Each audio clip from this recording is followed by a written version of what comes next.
Sometimes a man finds a loyalty so deep that no threat on earth can break it. In the frontier town of Red Butte, mountain man Calder Boone crosses land claimed by outlaw Clay Maddox, and Clay doesn't take kindly to it. He storms into the street, hand on his revolver, shouting threats that echo off every storefront. Calder just stands there, calm as morning mist, letting the outlaw's rage roll past him.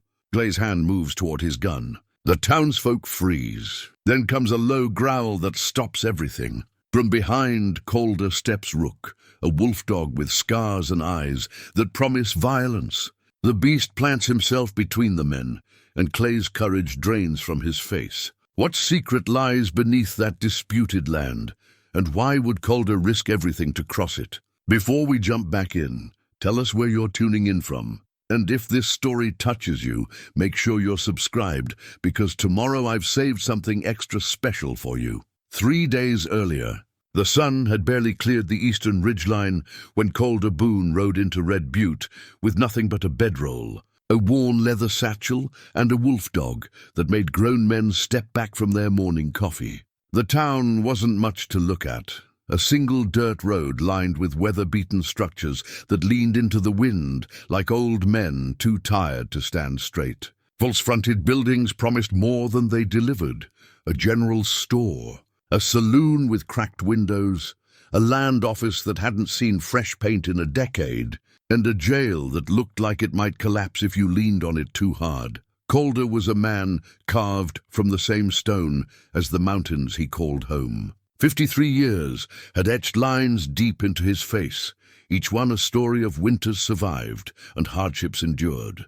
His beard was more grey than brown now, trimmed close but not neat, and his eyes carried that particular shade of blue you only find in high country lakes, clear, cold, and deeper than they first appeared. He sat his horse like he'd been born in the saddle, moving with the animal rather than against it, and when he dismounted in front of the general store, his movements were deliberate and economical. No wasted motion, no hurry. Rook padded beside him, massive head level with Calder's hip. The animal was something between wolf and dog, though which side won out depended on the moment. His coat was grey and black, thick enough to turn away winter wind, and scarred enough to tell you he'd survived things that would have killed a softer creature. One ear had a notch torn from it. His eyes were amber, intelligent and constantly watchful. When Calder stopped, Rook stopped. When Calder moved, Rook moved.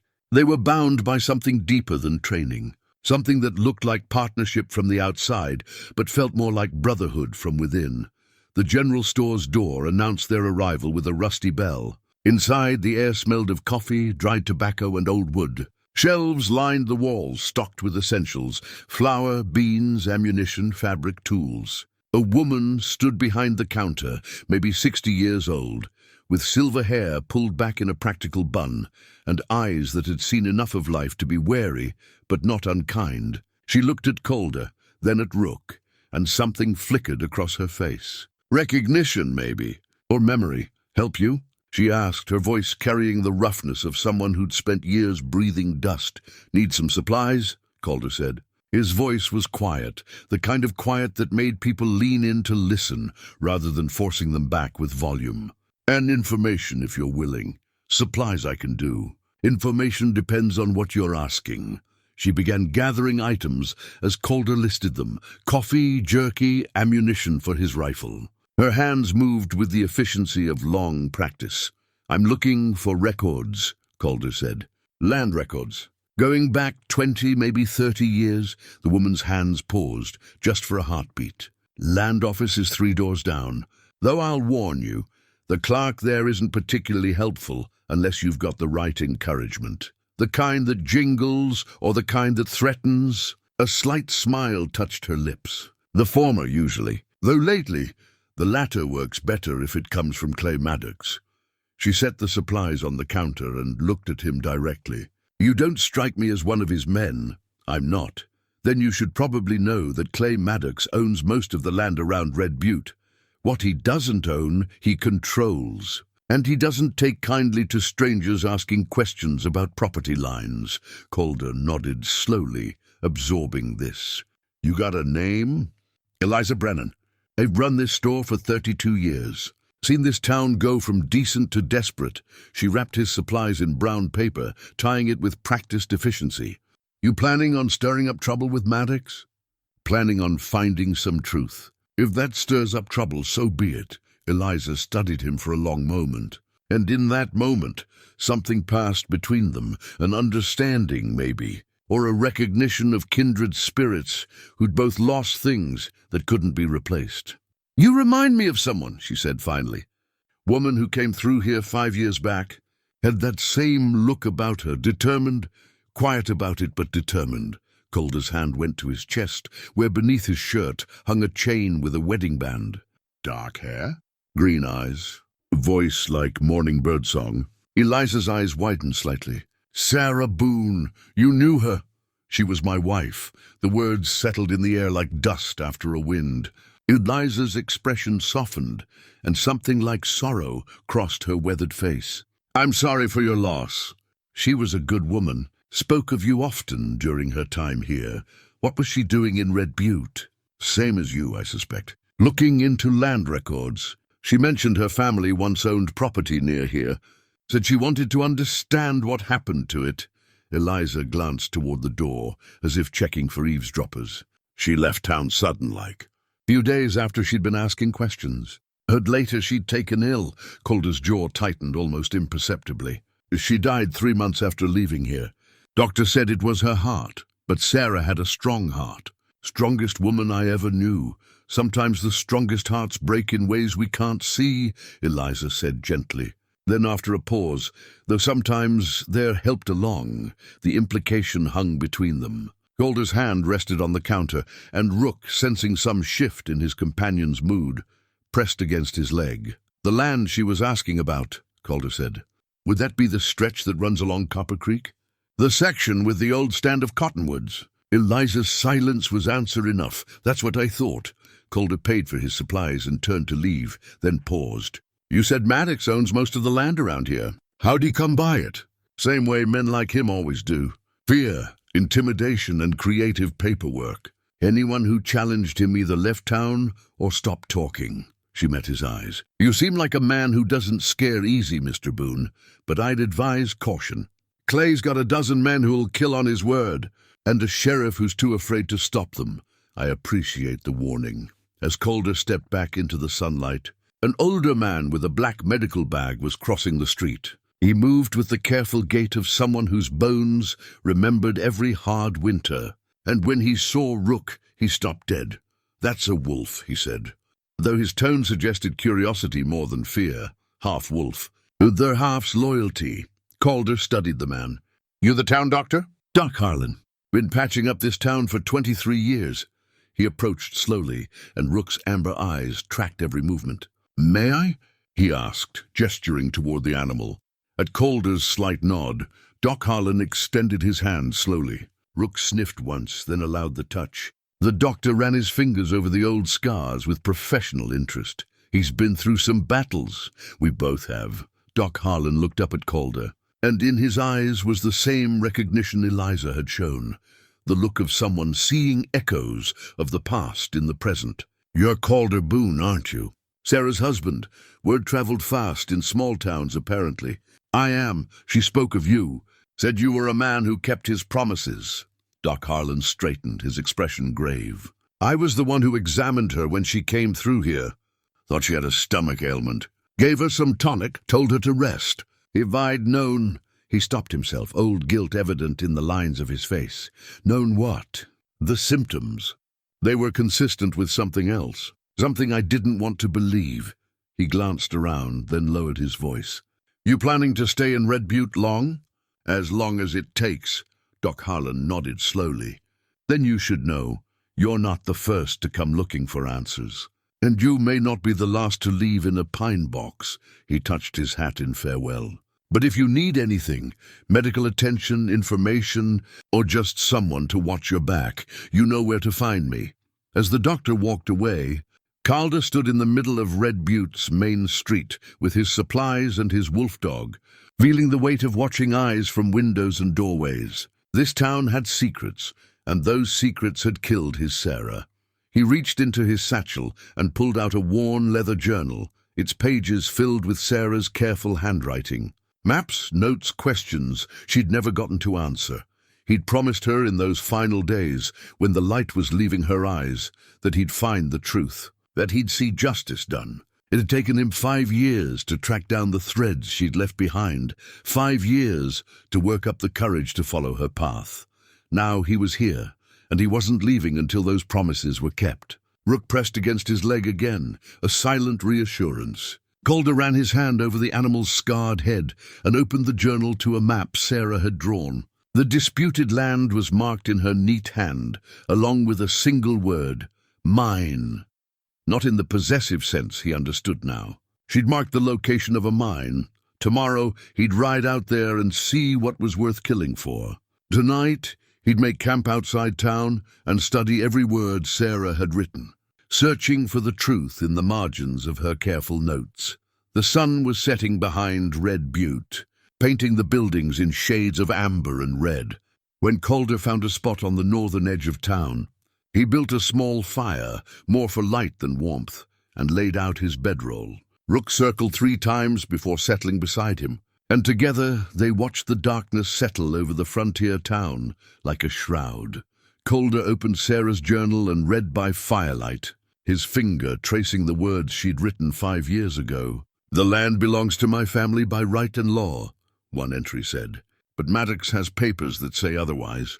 How can 2 truths exist in the same place?" She'd been close to something, close enough to be dangerous, and now Calder was following in her footsteps, carrying her questions forward into whatever answers waited in the dust and blood of Red Butte. He touched the wedding band hanging from his neck and made a silent promise to the night. To Sarah's memory, to the part of him that still believed in justice, he would find the truth. And he would make it matter. Rook's low growl interrupted his thoughts, not a warning, just an acknowledgement. The wolf dog had his head raised, ears forward, watching something in the darkness beyond the firelight. Calder followed his gaze but saw nothing except shadows. "Easy, friend," he murmured. "We've got time. Tomorrow we'll see what all the fuss is about." But time, as it turned out, was something Clay Maddox wouldn't give them.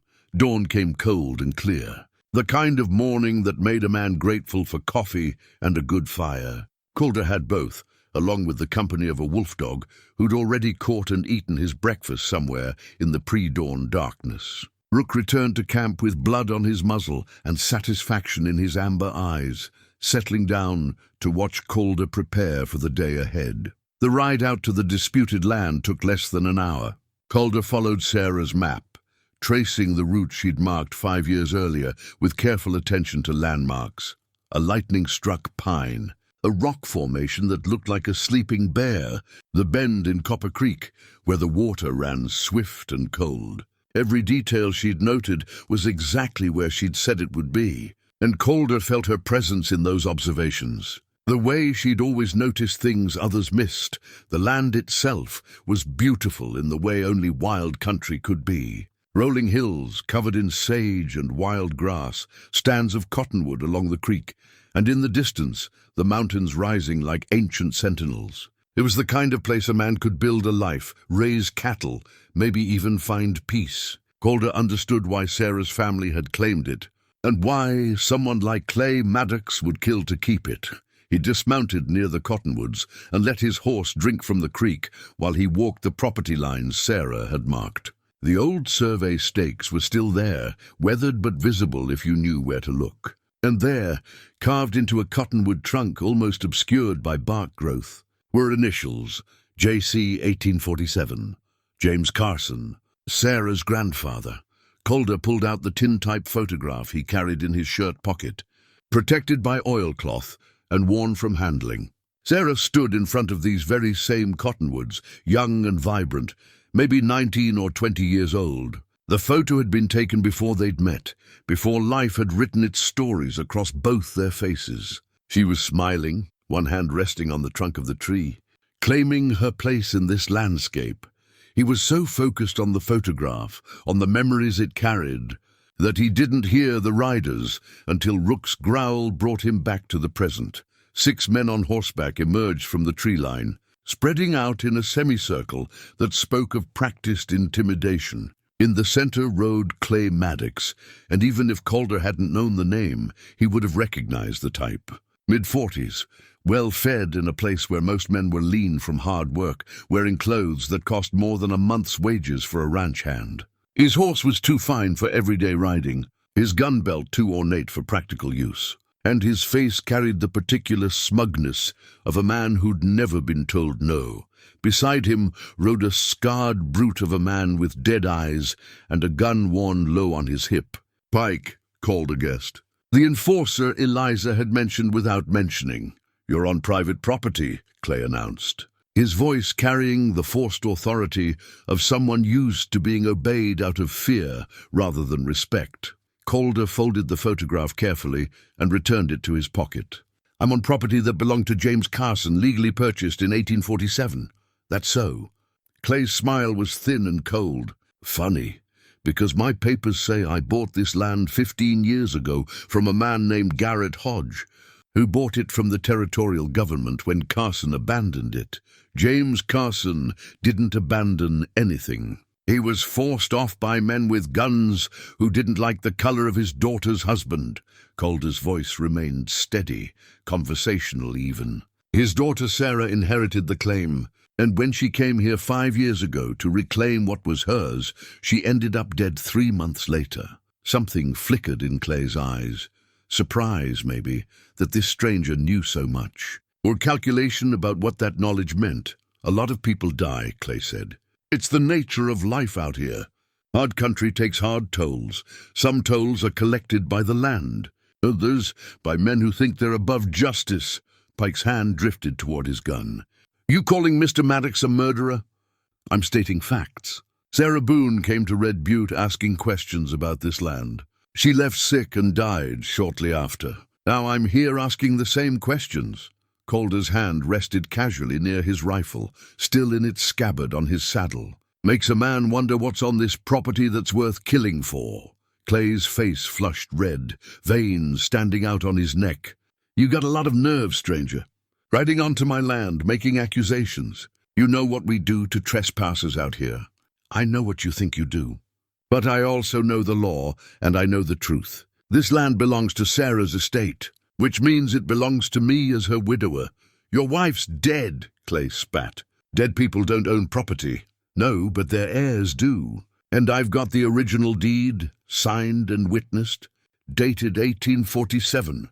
I've got survey records, tax payments, and a family tree that proves Sarah Carson Boone was James Carson's granddaughter." Calder met Clay's eyes without flinching.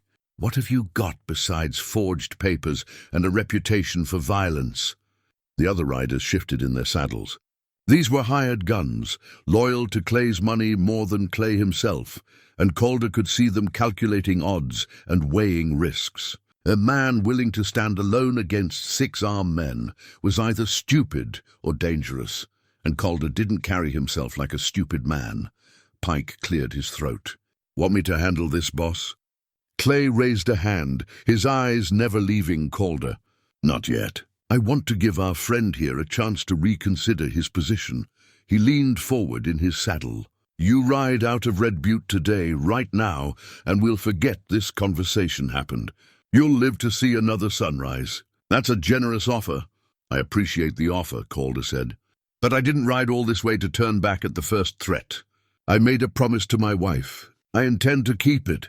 "Then you're a fool," Clay snapped. "You think you can come into my town, onto my land, and challenge me? I own the sheriff.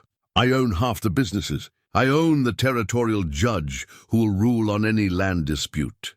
"You're alone, old man." "Alone and outgunned. Maybe not as alone as you think." The voice came from behind Clay's men. They spun in their saddles to find Doc Harlan sitting his horse at the edge of the clearing, a rifle resting across his pommel. He wasn't pointing it at anyone, but the threat was implicit. "This doesn't concern you, Doc," Clay said, his voice tight with anger. "A man standing up for what's right always concerns me, especially when that man knew my son." Doc's voice was steady, but there was steel underneath. "Thomas came out here 3 years ago, asking questions about this land. He disappeared. I've lived with that mystery long enough. Clay's composure cracked slightly. Your son left town. Decided frontier life wasn't for him. My son's horse came back without him. His saddlebags were intact, his gear untouched. Only thing missing was Thomas himself. Doc Harlan's rifle shifted almost imperceptibly. Now I'm wondering if he's buried somewhere on this disputed land. The tension stretched thin as wire. 6 armed men, plus Clay, 2 men standing against them, 1 middle-aged doctor and 1 mountain man. The math wasn't favorable, but Calder had learned long ago that numbers didn't tell the whole story. A man defending the truth had a strength that hired guns couldn't match. And then there was Rook. The wolf dog had been sitting quietly beside Calder. So still, he was easy to overlook. But now he rose, every line of his body radiating controlled violence. His lips pulled back from teeth designed to tear and rend. The growl that came from his chest was low, primal, and promised death to anyone who made the wrong move. Clay's horse sidestepped nervously. Pike's hand froze halfway to his gun. The other riders exchanged glances, and Calder could see the calculation changing. Fighting 2 men was one thing. Fighting 2 men and a wolf was something else entirely. This isn't over, Clay said, but his voice had lost its certainty. You've got until sundown to leave Red Butte. After that, I can't guarantee your safety. I never asked you to, Calder replied. Clay wheeled his horse and rode off, his men following. But Pike lingered for a moment, staring at Calder with those dead eyes. I've killed better men than you, he said quietly. Maybe, but I doubt you've killed a man with better reasons. Calder held his gaze until Pike looked away first, spurring his horse to catch up with the others. When they were gone, Doc Harlan rode forward. That was either very brave or very foolish. Probably both. Calder patted Rook's head, praising the animal's timing. I appreciate you showing up when you did. I didn't do it for you, Doc said, though his tone wasn't unfriendly. I did it because I'm tired of watching Clay Maddox destroy everything decent in this town, and because I need to know what happened to Thomas. Calder nodded slowly. Then we've got common cause. But you should know, this is going to get worse before it gets better. Clay's not the kind to back down from a challenge. Neither am I, not anymore. Doc looked out across the disputed land, his eyes distant. I spent 3 years telling myself Thomas just left, that he couldn't handle the frontier, that he went back east without saying goodbye. But I knew. Deep down I always knew. We'll find the truth, Calder promised. For Thomas, for Sarah, for everyone Clay's hurt. They rode back toward Red Butte together, an unlikely alliance born of shared loss and shared purpose. Behind them, the disputed land lay quiet in the morning sun, keeping its secrets for a while longer, but secrets like the dead never stayed buried forever. As they reached the outskirts of town, Sheriff Tom Garrett was waiting. He was a man who'd once been something more, Calder could tell. Shoulders still broad despite age, hands steady, eyes that had seen violence and survived it. But there was a weariness about him. The kind that came from too many compromises with conscience. Heard you had words with Clay, the sheriff said without preamble. More like he had words at me, Calder replied. Oh, just stood my ground. That ground you're standing on is about to become a graveyard if you don't watch yourself. Garrett's eyes moved to Doc Harlan. Both of you. Clay's got the town council in his pocket. He can make your lives very difficult, more difficult than living with the truth buried, Doc asked. The sheriff had no answer for that. He turned his horse and rode away, but not before Calder caught the look in his eyes. Guilt, shame, and maybe a flicker of hope that someone might finally stand up to the tyranny he'd enabled through inaction. In the general store, Eliza was waiting. She'd heard about the confrontation. Word traveled fast in Red Butte, and her face was tight with worry. You've done it now, she said. Clay won't let this go. I'm counting on it. Calder pulled out the tintype and showed it to her. You said Sarah reminded you of me. Did she show you this photograph? Eliza's breath caught. She did. Stood right where you're standing and told me about her grandfather, about the land, about what was stolen. She looked up at Calder. She also told me that if anything happened to her, I should give something to a man named Calder Boone if he ever came looking. She disappeared into the back room, and returned with a sealed envelope, yellowed with age. Sarah's handwriting spelled out his name. Calder's hands trembled as he took it. 5 years. 5 years of grief and questions, and here was Sarah's voice reaching out from beyond death. "I haven't opened it," Eliza said softly. "It wasn't meant for me." Calder nodded his thanks and walked outside, Rook at his heels. He sat on the general store's porch, broke the seal, and began to read his wife's final words to him. And with each line, the truth of Red Butte, of Clay Maddox, and of Sarah's death became terribly, devastatingly clear. Deputy Miller's knock came just after sunset, soft but urgent. Calder opened the door with his rifle ready, but the young man's hands were empty, raised in peace. "I need to talk to you," Miller said. Calder let him in, watching as the deputy's eyes took in the sparse room. The weapon within reach, Rook's vigilant presence. This was a man who'd crossed a line and knew there was no going back. "I've been Sheriff Garrett's deputy for 4 years, Miller began without preamble. "I've watched this town rot from the inside. Watched good people leave or stay silent out of fear. Watched Clay Maddox build an empire on theft and murder." He met Calder's eyes. "I watched Thomas Harlan ride out that morning 3 years ago, and I've lived every day since knowing I should have gone with him." "You were afraid," Calder said. "It wasn't a judgment, just a statement of fact. I was. Still am, if I'm honest. But fear's not a good enough reason to let evil prosper." Miller pulled something from his pocket, a brass compass, dented and scratched. "Found this near the mine entrance 2 weeks after Thomas disappeared. Knew it was his. He used to show it to me, said his father gave it to him when he first wore a badge." Calder took the compass, feeling its weight. "Doc's been looking for this. I know. I should have given it to him years ago, but I was afraid of what it meant. If Thomas died up there, it meant Clay was willing to kill a lawman. And if he'd kill one lawman—" Miller didn't finish the thought. "He'd kill another." Calder handed the compass back. "You should give this to Doc yourself. He deserves to know his son didn't leave willingly." "I will. But first, I need to tell you what I know." Miller sat down heavily, like a man unburdening himself of weight carried too long. "Clay's got at least 12 men working for him now. Pike's the worst of them, but there are others nearly as bad. They rotate watches on the mine, 4 men at a time. The silver's brought out every 3 days, loaded onto wagons in the middle of the night, taken to a rail station 2 territories over. Security at the mine. 2 men on watch, usually. They've got rifles and a clear line of sight on the only approach. Getting in without being seen would be near impossible. Near impossible isn't the same as impossible." Calder was already thinking through approaches, angles, possibilities. "How often does Clay visit the site?" "Once a week, usually Thursdays. Takes Pike and 2 others with him, inspects the operation, checks the output." Miller leaned forward. "That's also when he moves the real money. He doesn't trust banks, keeps most of his silver profits in a safe at the mine office." Calder absorbed this information, filing it away. "Why are you telling me this? You could lose everything, your job, your life, your family's safety, because my daughter's going to grow up in this town. And I want her to grow up knowing her father stood for something when it mattered." Miller's voice was steady, resolved. "Thomas was my friend. He deserved better than what happened to him. And so did your wife." The 2 men sat in silence for a moment, an understanding passing between them. Sometimes courage wasn't the absence of fear, it was the choice to act despite it. "Does Garrett know you're here?"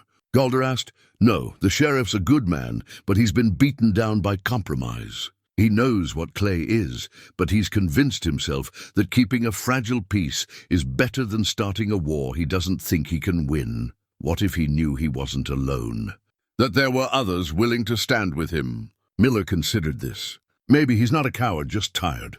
Tired of fighting alone, tired of losing battles. If he thought there was a real chance, he trailed off. "I can talk to him carefully." They discussed strategy late into the night. The mine was the key. If they could document the illegal operation, get physical evidence, they'd have grounds for an official investigation. Combined with the original deed, Thomas's ledger, and testimony from townspeople, it would be enough to bring down Clay's empire. But it meant going up against armed guards. into territory Clay controlled, and getting out alive with proof that could hang him. "I'll go," Calder said. "Tomorrow night during the next watch rotation. Rook and I can move quiet in the dark." "You'll need backup," Miller insisted. "Someone watching the approaches, ready to create a distraction if things go wrong." "Too risky." "You've got a family, which is exactly why I need to do this." Miller's jaw was set. "What kind of father would I be if I let another man take all the risk while I stayed safe?" Before Calder could argue further, Rook's growl cut through the conversation. Low sustained warning. The wolf dog was at the window, hackles raised, staring down at the street. Calder moved to look. 5 men on horseback, Pike among them, stopping in front of the general store. One dismounted and tried the door. Finding it locked, he pounded on it hard enough to rattle the frame. "Eliza Brennan!" Pike's voice carried in the quiet night. "Open up! We need to have a conversation about harboring criminals." Calder grabbed his rifle. Miller's hand went to his gun. This was the confrontation they'd known was coming, just sooner than expected. "Stay here," Miller said. "I'm still wearing a badge. Let me try to defuse this." "They're past defusing," Calder observed, but he nodded. "I'll cover you from here. If Pike draws, I drop him first." Miller headed downstairs. Calder positioned himself at the window, rifle resting on the sill. Rook remained beside him, every muscle coiled and ready. The deputy stepped out onto the porch, deliberately casual but with his hand near his gun. "Evening, Pike. What's this about?" "Official business, deputy." "Need to search the premises. On whose authority?" "Mr. Maddox's. He's got reason to believe Eliza's hiding a wanted man." "Wanted for what crime?" Miller's voice was steady, professional. "Far as I know, there's no warrant out on anyone in Red Butte. Trespassing, theft, threatening a landowner." Pike's dead eyes showed no emotion. "We can do this easy or hard, deputy." "Your choice." "I choose legal," Miller said. "You want to search private property, you get Sheriff Garrett to issue a proper warrant. Until then, you and your boys can ride on back to wherever you came from." The street had gone silent. Windows showed lamplight, but no faces. Townspeople watching, but not willing to be seen watching. This was the moment Red Butte had been dreading, the moment when pretending everything was fine became impossible. Pike's hand drifted toward his gun. "You're making a mistake, boy."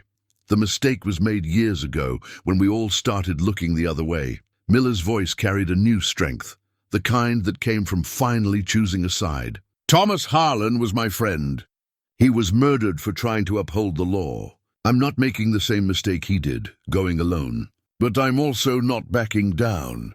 From the shadows, Doc Harlan emerged, carrying his rifle. Then Eliza, standing in her doorway with a shotgun. Then, surprisingly, the blacksmith, and the owner of the feed store, and the widow who ran the boarding house. One by one, townspeople stepped into the street, armed and resolute. It wasn't many, maybe 15 people total, against Clay's small army. But it was enough to show Pike that the balance had shifted, that the tide of fear that had kept Red Butte compliant was finally turning. Pike looked at the gathered townspeople, calculating odds and considering consequences. His hand moved away from his gun. "This isn't over," he said. "No," Miller agreed. "It's not. But when it is, it'll be the law that finishes it, not thugs in the night."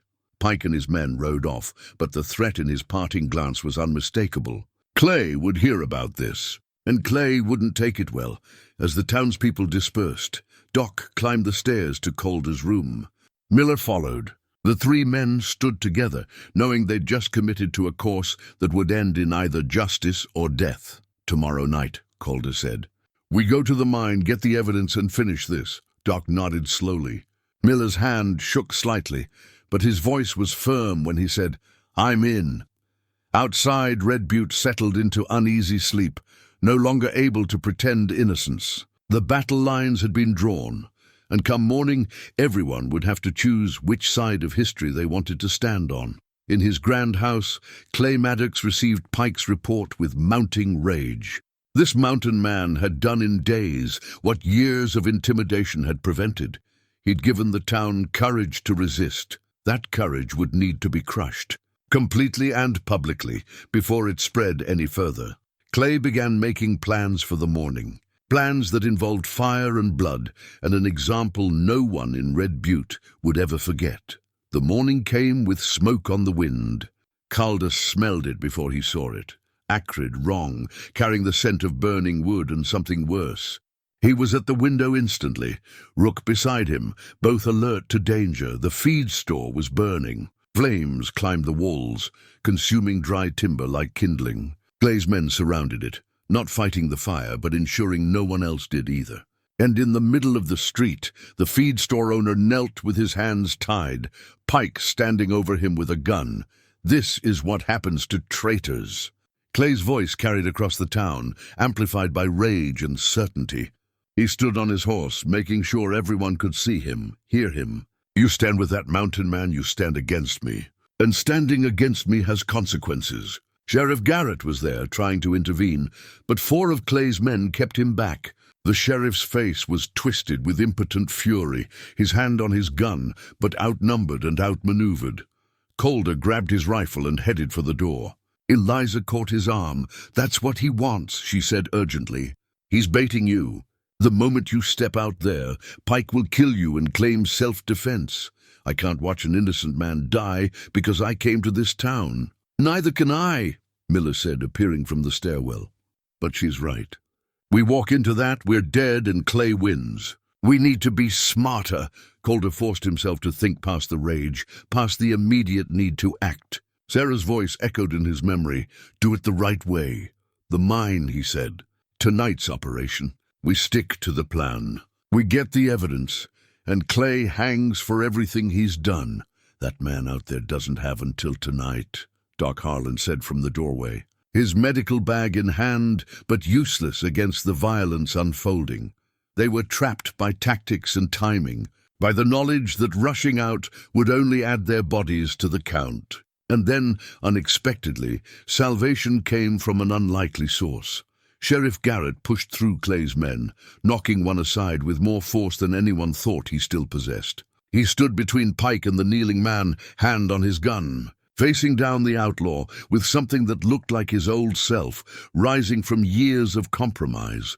That's enough, Garrett said, his voice carrying the authority of law, even if everyone knew the law in Red Butte was whatever Clay said it was. This doesn't concern you.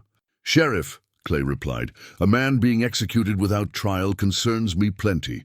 It's called murder, and I won't allow it. You won't allow it. Clay's laugh was ugly. You'll allow whatever I tell you to allow. You've been doing it for years. Then I guess I'm done. Garrett unbadged himself, holding the tarnished star in his palm. I should have done this years ago. Should have stood up when Thomas died. Should have stood up when that mountain man's wife got poisoned.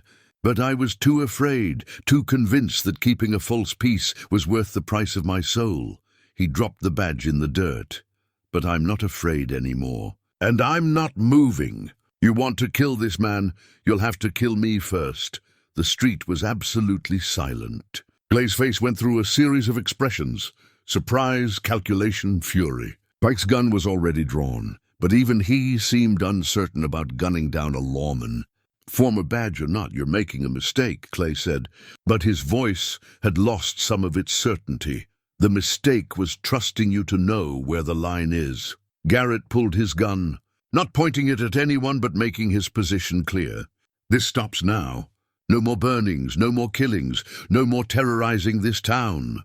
Other townspeople were emerging now, emboldened by Garrett's stand. Not many, but enough. The blacksmith, the widow, a few ranch hands who'd kept their heads down until this moment. They formed a loose semicircle around Garrett and the feed store owner, a human wall of quiet defiance. Clay saw the odds shifting, saw the town's fear finally cracking. He couldn't back down without looking weak. But pushing forward would mean bloodshed that even his corruption couldn't cover up. Cut him loose, Clay finally ordered Pike, his voice tight with barely controlled rage. Pike hesitated, then complied. The feed store owner stumbled away, helped by neighbors. The fire still burned, destroying a livelihood but at least not a life. Clay pointed at Garrett. You just made the biggest mistake of your life, old man. Maybe, but it's my mistake to make. Garrett picked up his badge, studied it for a moment, then pinned it back on his shirt. And I'm still the law in Red Butte, even if that law's been sleeping. Consider it awake now. Clay rode off with his men, but the threat in his departure was unmistakable. This wasn't over. It was escalating. Back in the room above the general store, the group reconvened. What had seemed like a tragic morning had somehow transformed into a rallying point. Garrett's stand had given others permission to find their own courage. "Tonight," Calder said firmly. "We can't wait any longer. Clay's going to move against us with everything he has. Our only chance is to get that evidence and force the territorial marshal to act before Clay can bury us all." "I'll go with you," Garrett said. "I owe Thomas that much. I owe this town that much." They spent the day preparing. Calder and Miller would approach the mine from the east, using the terrain for cover. Garrett and Doc would create a distraction on the western approach, drawing off guards. Rook would serve as early warning, and if necessary, as a weapon nothing could prepare for. Eliza insisted on remaining at the store, ready to ride for help if things went wrong. She also produced a leather pouch of raw silver ore she'd been keeping, a sample Sarah had collected 5 years ago before the poison took hold. "She got this from the mine," Eliza explained. "Snuck in one night while Clay was in town. It's evidence, but more important, you can match it to whatever you find tonight. Proves the operation's been running at least 5 years. As the sun set on Red Butte, 4 men and a wolf dog prepared for a mission that would either free the town or get them all killed. They checked weapons, reviewed the plan, and in the quiet moments before action, made peace with the possibility they might not see another dawn." Doc Harlan pulled out his son's compass, held it for a long moment, then put it in his pocket. "For luck," he said. "For justice," Garrett corrected. "For Sarah," Calder added quietly. They moved out in darkness, leaving behind a town holding its breath. In his house, Clay Maddox was mobilizing his men, preparing for war. And somewhere in the mountains, the disputed land waited with its secrets buried beneath silver and blood.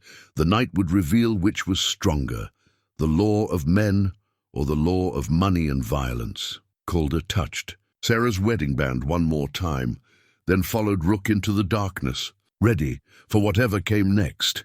The approach to the mine took 2 hours of careful movement through terrain that favored defenders. Calder and Miller moved like shadows, with Rook ranging ahead, his night vision and hearing better than any human's. The wolf dog would pause occasionally, ears forward, testing the wind for scents that didn't belong.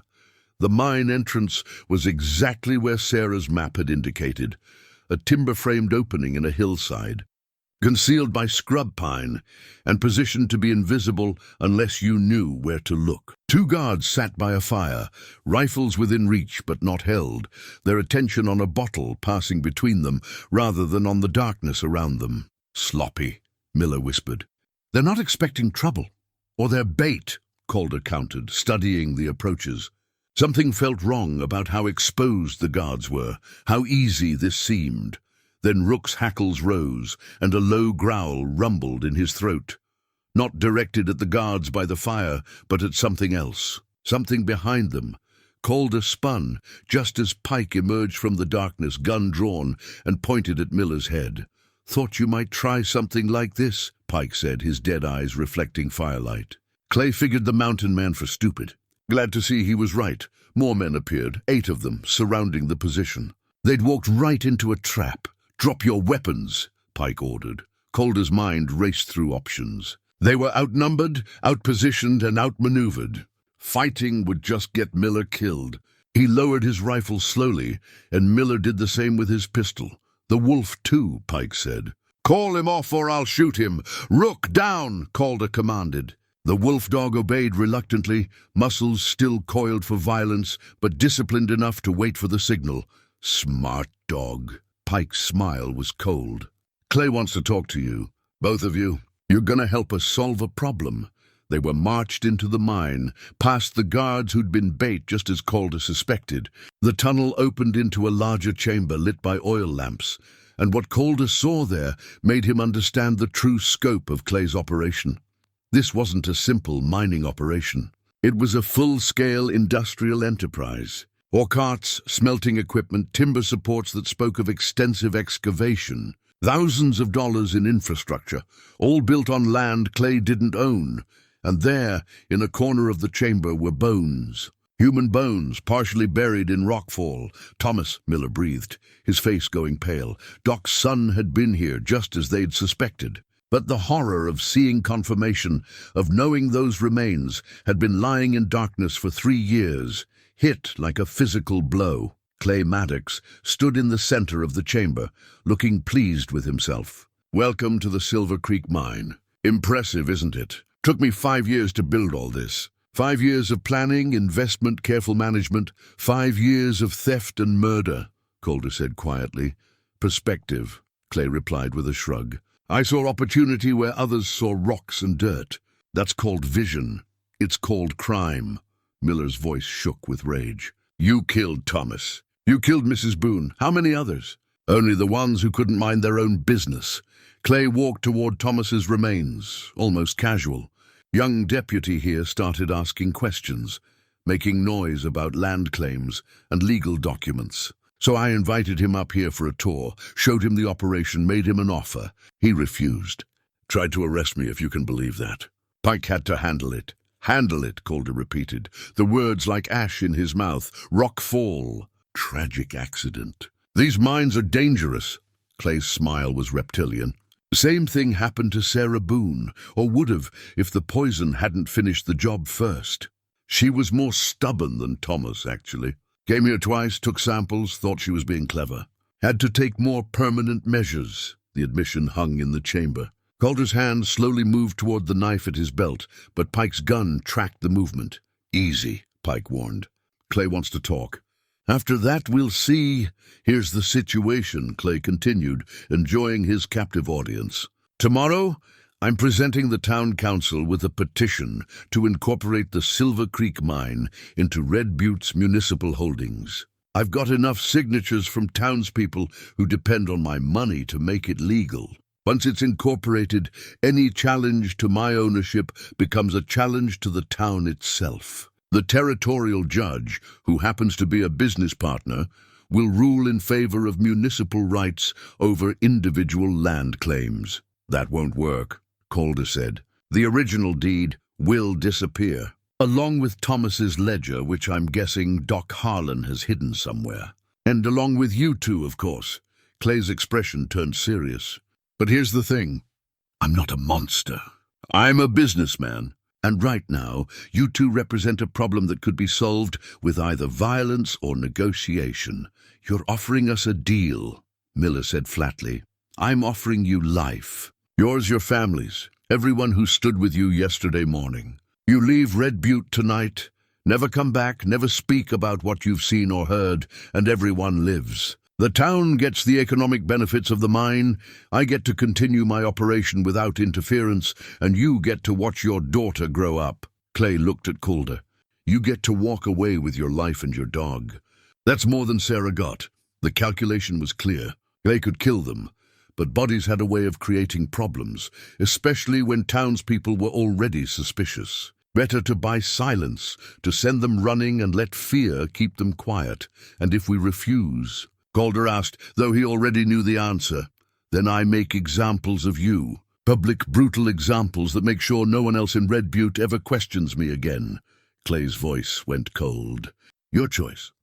Life or martyrdom, but decide fast. My patience has limits." Miller looked at Calder, and in that glance was everything they'd fought for. Justice for Thomas, for Sarah, for a town living under tyranny. Taking the deal meant abandoning all of it. Fighting meant dying and possibly taking others with them. Before either could answer, Rook moved. Not attacking, just shifting position, and one of Clay's men panicked and fired. The shot went wide, but it changed everything. The wolf dog exploded into motion, hitting the shooter and taking him down in a snarl of fur and fangs.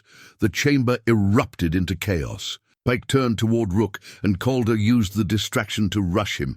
They collided hard, going down in a tangle.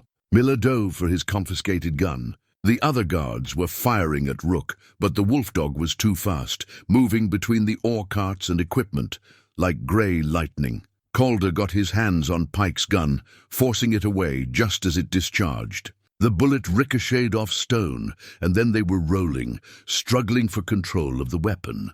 Pike was younger, but Calder had spent decades surviving in country that didn't forgive mistakes. He got leverage, twisted, and the gun came free.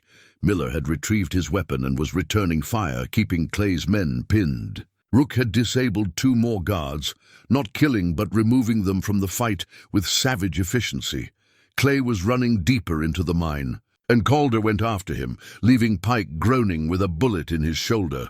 The tunnel branched, but Calder could hear Clay ahead, boots on stone. Breathing heavy with fear and exertion, they emerged into another chamber, this one containing Clay's real secret, not just silver ore, but a makeshift office with ledgers, maps, documents detailing 5 years of illegal operations. And there, in a safe that stood open in Clay's panic, were stacks of correspondence. Calder grabbed a handful, scanning quickly. Letters to the territorial judge, to politicians, to businessmen in Denver and San Francisco. Detailed accounts of bribery, kickbacks, and conspiracy. This wasn't just theft. It was corruption that reached far beyond Red Butte. Clay stood at the far end of the chamber, his ornate revolver finally drawn. "That doesn't leave this mine," he said, his voice shaking. "It's already too late." Calder carefully set the documents down, his own rifle aimed steady at Clay. "Doc Harlan has copies. So does Eliza. We came here for proof, but we already had enough to hang you. This just seals it. You're bluffing, am I?" Thomas documented everything. Sarah's letter detailed her poisoning. Eliza kept the original deed. "You've already lost, Clay. Only question now is whether you face justice or run like the coward you are." Clay's gun trembled. In his eyes, Calder could see the moment the outlaw realized his empire was crumbling, that all his planning and violence had been for nothing. "I built something here," Clay said, almost pleading. "An empire, a legacy. You built a grave," Calder replied. "You just didn't realize you were digging it for yourself." The shot, when it came, wasn't from Clay's ornate revolver. It was from behind Calder, and he turned to see Sheriff Garrett standing in the tunnel entrance. Rifle smoking, Clay dropped, clutching his leg, his gun clattering away across stone. "That's for Thomas," Garrett said quietly. "And Sarah, and everyone else you hurt while I looked the other way." The distraction on the western approach had been cover for Garrett and Doc to follow Calder and Miller in. They'd arrived just in time to hear Clay's confession, to witness his attempt to murder Calder, to finally act on years of accumulated guilt. Doc Harlan rushed past them toward the first chamber, heading for his son's remains. The sound of his grief echoed through the tunnels, a father's anguish finally given voice after 3 years of not knowing. Outside, they could hear more men coming. Clay's reinforcements drawn by the gunfire. But it was too late. The evidence was secured. Clay was wounded and captured, and Red Butte's long nightmare was finally ending. Calder gathered the documents, securing them carefully. Miller helped him, while Garrett stood guard over Clay, who was cursing and bleeding but alive. Rook appeared from the darkness, blood on his muzzle but moving without injury. He'd eliminated 5 of Clay's men without taking a single bullet. The wolf dog sat beside Calder, mission accomplished, waiting for the next command. "Good boy," Calder murmured, touching the animal's scarred head. "Good boy." The reinforcements turned out to be townspeople, not Clay's men. Word had spread when the shooting started, and Red Butte citizens had made their choice. They came armed with hunting rifles, shotguns, even farming implements, ready to stand against whatever came next. When they saw Clay wounded and captured, when Garrett explained what they'd found, the evidence, the confession, Thomas's remains, something shifted in the collective soul of the town. Years of fear began to crack and fall away like winter ice in spring sun.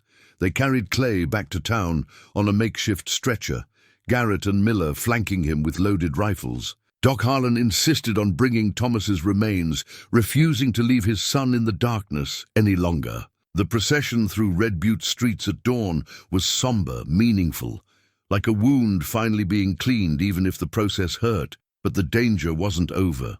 Clay's men were still out there, those who hadn't been at the mine, those loyal more to violence than to the man himself. And then there was the broader conspiracy, the web of corruption Clay had woven with politicians and judges. "We need to move fast," Garrett said, gathering Calder, Miller, Doc, and Eliza in the jail. Clay was locked in a cell, his leg bandaged, but his spirit thoroughly broken. "Clay's connections will start working the moment they hear he's captured. We need that evidence in the territorial marshal's hands before anyone can make it disappear." "I'll ride," Calder offered. "Take the documents and Thomas's ledger. Get to the territorial capital within 3 days." "You'd never make it alone," Miller protested.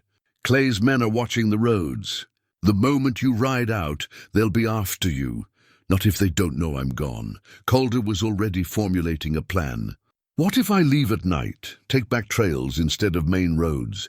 Rook can scout ahead, warn me of ambushes." "Still too risky," Doc said. "We need another approach. What if we bring the marshal here instead? Send a telegram. Tell him we've got evidence of corruption involving a territorial judge. That'll get his attention."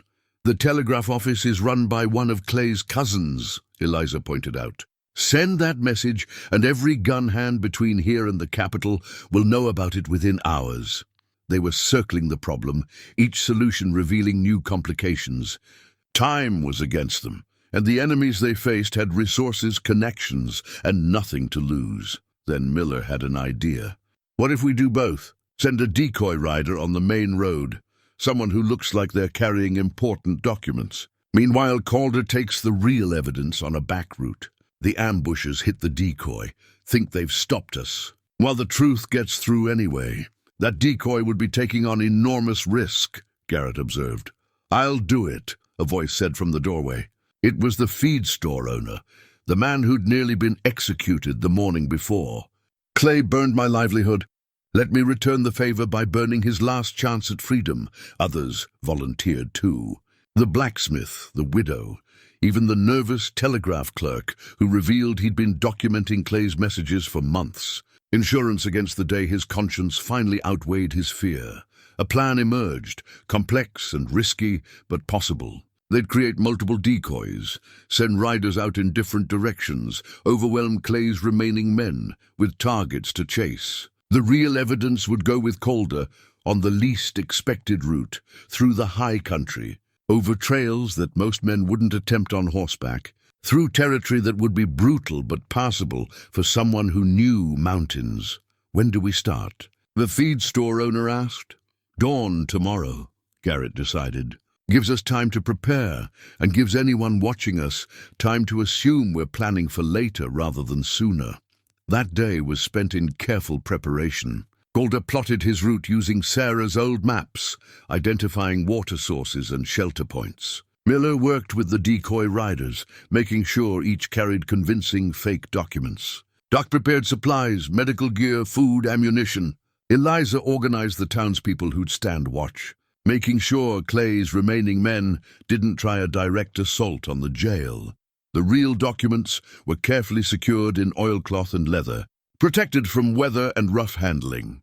Calder would carry them in his pack, along with the original deed, Thomas's ledger, and the most damning correspondence from Clay's office safe.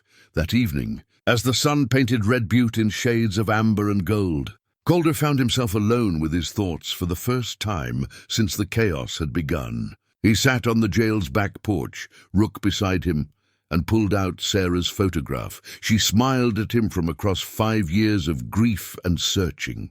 He traced the outline of her face with his finger, remembering her laugh, her fierce determination, the way she'd challenged him to be better than he thought he could be.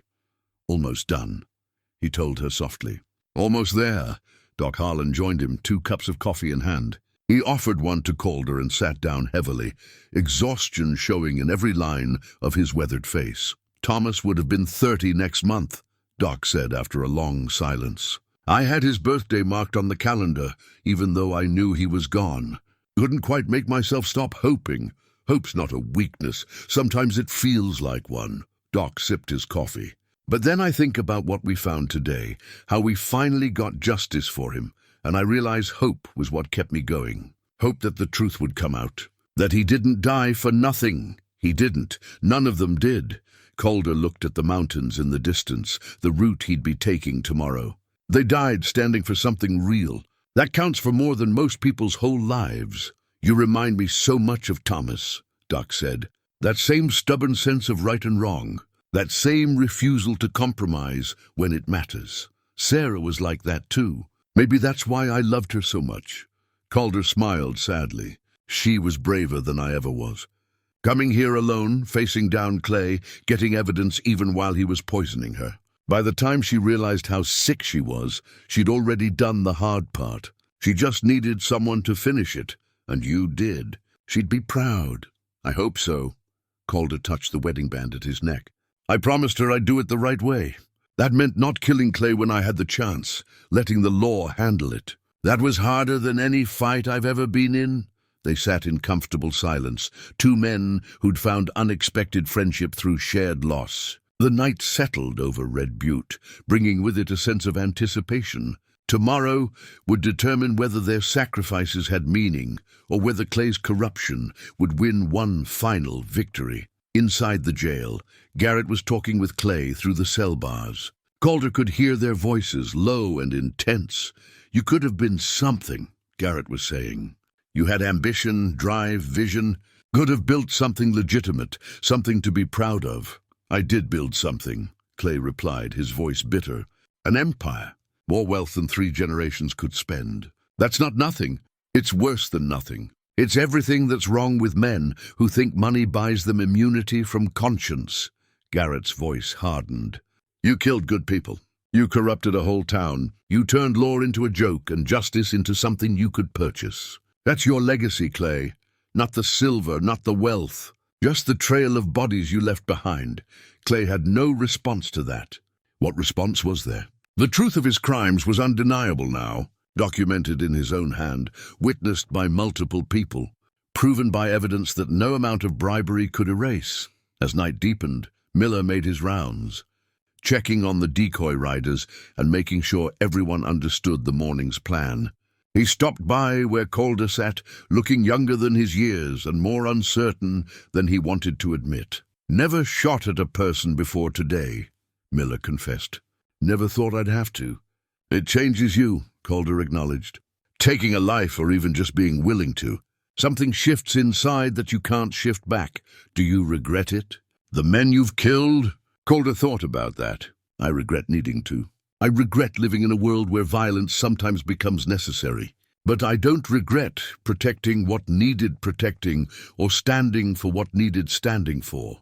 That's what Sarah asked you to do, Miller said. Stand for something. Protect something. Do it the right way, even when the wrong way would be easier. She had high expectations. She knew you could meet them. Miller smiled slightly. My daughter's middle name is going to be Sarah, after your wife. After what she stood for. I want my girl to grow up knowing that courage doesn't always look like gunfights and dramatic stands. Sometimes it looks like a woman gathering evidence even while being poisoned. Sometimes it's a quiet kind of brave that changes everything. Calder felt his throat tighten. That's a good name. A good legacy. The night deepened further.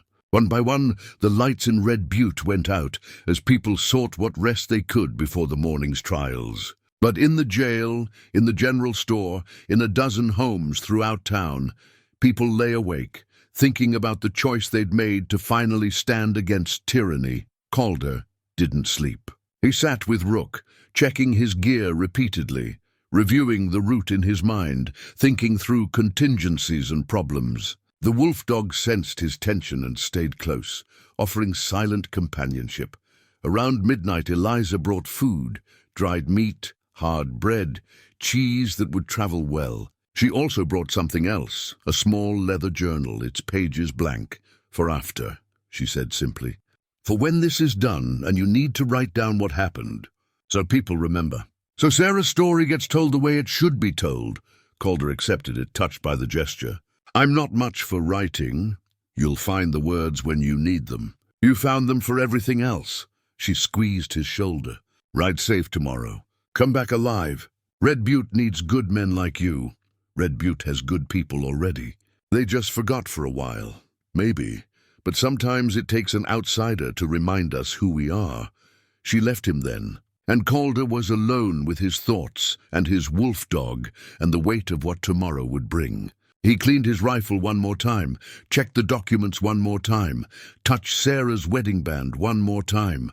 "For you," he whispered to the night, "all of this, for you." And somewhere in the darkness, he could almost feel her presence, almost hear her voice encouraging him forward.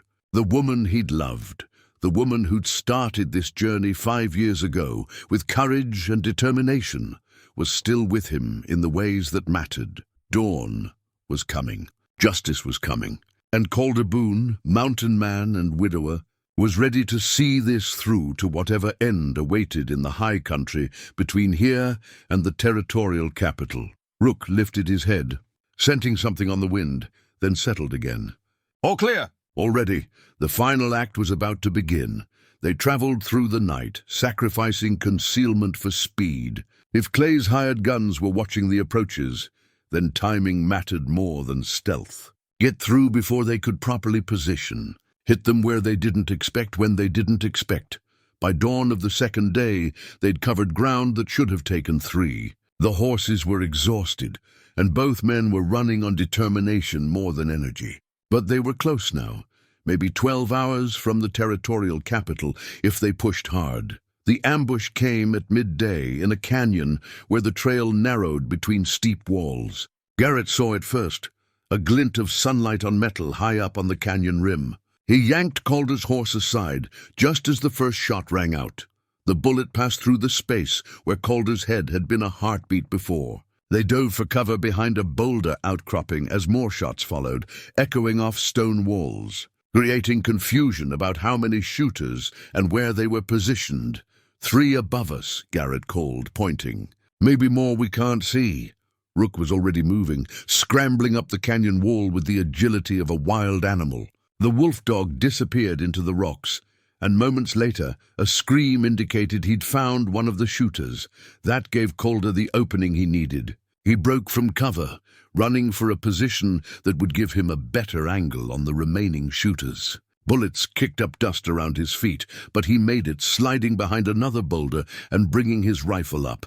There, a man in a grey duster, reloading. Calder's shot was careful, measured, hitting the man in the shoulder and sending him tumbling backward. Not a kill shot, but enough to remove him from the fight. Garrett was returning fire, keeping the other shooters pinned. 2 more men appeared from the canyon floor. They'd been waiting below, planning to cut off any escape. The sheriff's rifle spoke twice, and both men went down, 5 accounted for. And more somewhere, according to the information Garrett had extracted. The canyon fell silent except for the wind and the distant sound of Rook, still engaged with someone above. Calder scanned the rim, looking for that last shooter, the one who'd be smart enough to wait for the perfect moment. Movement to the left, a shadow shifting. Calder swung his rifle but wasn't fast enough. The shot came from an unexpected angle, and he felt fire blossom in his side, just below the ribs. He went down hard, his rifle clattering away across stone. Garrett turned, saw Calder down, and charged toward the shooter's position with a roar that was pure rage. The man tried to shift aim, but he was too slow. Garrett's rifle butt caught him across the jaw, and he dropped like a felled tree. Then it was over. 6 men down, the ambush broken. Garrett rushed to Calder's side, already pulling bandages from his pack. "How bad?" the sheriff asked, his hand surprisingly steady as he examined the wound. "Through and through," Calder grunted, feeling the exit wound in his back. "Missed anything vital, I think. You think?" Garrett was already packing the wounds, applying pressure. "We need to get you to a doctor. We need to get these documents to the marshal." Calder tried to sit up, nearly passed out from the pain. "That's what matters. You're what matters." Sarah would want the job finished." Calder's voice was firm despite the agony. "Help me up. We're close. We can make it." Rook appeared above them, descending the canyon wall with blood on his muzzle, but moving without injury. The wolf dog went immediately to Calder, whining softly, pressing his nose against his companion's face. "I'm okay, boy," Calder lied. "We've got work to finish." With Garrett's help, he got back on his horse. The sheriff lashed him into the saddle, making sure he wouldn't fall, then mounted his own horse. They rode out of that canyon of death, leaving behind 6 hired killers who'd bet their lives on Clay's money and lost. The last stretch to the territorial capital was a blur of pain and determination. Calder drifted in and out of consciousness, held upright by rope and Garrett's constant vigilance. Rook ranged ahead, no longer scouting for threats but simply leading them forward, as if the wolf dog understood the urgency. Late afternoon sun was painting the territorial capital's buildings in gold when they finally rode in. Garrett went straight to the marshal's office, half carrying Calder, the documents clutched in his other hand. Marshal Webb was a hard man with honest eyes, the kind who'd survived in frontier law enforcement by being both tough and fair. He took one look at Calder's condition, at the blood-soaked bandages and pale face, and called for a doctor before asking any questions. But when Garrett laid out the documents, the deed, the ledger, the correspondence, Sarah's letter, Webb's expression shifted from concern to grim determination. "This is bigger than I thought," the marshal said, studying the evidence. "This implicates Judge Brennan, at least 3 territorial officials, and half a dozen businessmen. Can you prosecute?" Garrett asked. "Can and will." Webb looked at Calder, who was barely conscious on the officer's couch. "Your friend here just handed me the biggest corruption case this territory's ever seen. Clay Maddox is going to hang, along with several others." "Good," Calder managed to whisper. "That's good." Then the darkness took him, and he knew nothing more. 3 weeks later, Calder stood on a hill overlooking Red Butte, his side still tender but healing. The wound had been serious but not fatal, and the territorial capital's doctor had been skilled enough to prevent infection. Garrett had stayed with him through the recovery, keeping him updated on developments that seemed to arrive daily like a cascade of long-delayed justice. Clay Maddox had been tried and convicted of multiple murders, theft, conspiracy, and corruption. The trial took 4 days, and the verdict took the jury 20 minutes. He'd been hanged a week ago, and Garrett reported that the outlaw had gone to his death still protesting that he'd only done what any ambitious man would do. Judge Brennan and 2 territorial officials faced their own trials. The network of corruption Clay had built was being systematically dismantled, exposing years of graft and illegal activity. The territorial governor himself had gotten involved, determined to clean house and restore faith in frontier law. But the news that meant the most to Calder was simpler and more personal. Thomas Harlan had been buried with honor. His name cleared, his sacrifice recognized. Doc had been there, finally able to properly mourn his son, finally able to let go of years of not knowing. Now Calder stood on this hill with Rook beside him, looking down at the town that had changed so much in such a short time. The feed store was being rebuilt, the community coming together to help the owner who'd nearly died for standing up to tyranny. New businesses were opening. People walked the streets without that furtive glance over their shoulder, without the fear that had defined Red Butte for too long. "Thought I'd find you here," a voice said behind him. Doc Harlan, carrying his medical bag as always, but with something lighter in his step. "How's the side?" "Healing. You taught that doctor in the capital well. He was my student, actually, years ago. Good man, skilled hands." Doc stood beside him, looking out at the view. "You planning to stay?" "Thinking about it." Calder gestured toward the disputed land visible in the distance. "The deed's legally mine now. Sarah's inheritance, passed to me as her widower. The mine, the land, all of it. That's a fortune in silver still in the ground. It is." Calder was quiet for a moment. "I've been thinking about what to do with it." What Sarah would have wanted, and the town needs a school, a real one, not just some room where kids learn when harvest doesn't need them. A school with a teacher, books, a building that doesn't leak when it rains. Calder pulled out the deed, studied it. Figure the silver from that mine could fund it for generations. Call it the Sarah Carson Boone School. Let her name mean something good, something that lasts beyond revenge and justice. Doc's eyes glistened. "That's a fine legacy, better than she'd have hoped for. She deserves better than I can give. But it's a start." They walked down the hill together, Rook ranging ahead as always. In town, people greeted Calder with respect and genuine warmth. The mountain man who'd come seeking justice had become part of Red Butte's story, woven into the fabric of its redemption. At the general store, Eliza was waiting with news. "Letter came for you," she said, handing over an official-looking envelope. "From the territorial governor." Inside was a commendation for service to law and order, along with a formal thank you for exposing corruption. There was also an offer, a position as territorial marshal for the region, should Calder want it. "What will you say?" Eliza asked. "I'll say thank you, but no." Calder folded the letter carefully. "I'm not a lawman. I'm just a man who kept a promise.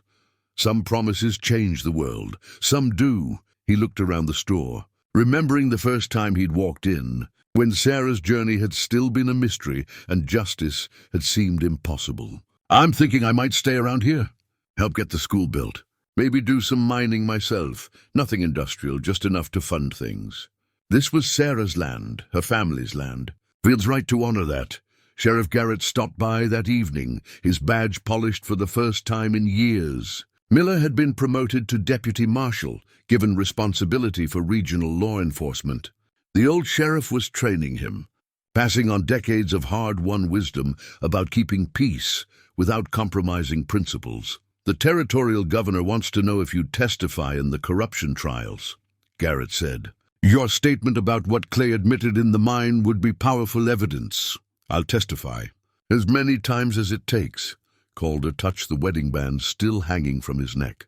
"For Sarah, for Thomas, for everyone who suffered while corruption wore the badge of law." That night, Calder sat with Doc, Miller, Garrett, and Eliza around a table in the general store's back room.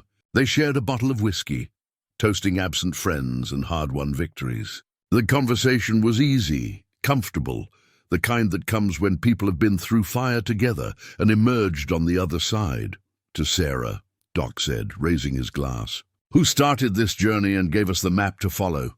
"To Thomas," Miller added, who tried to fight corruption alone and paid the ultimate price.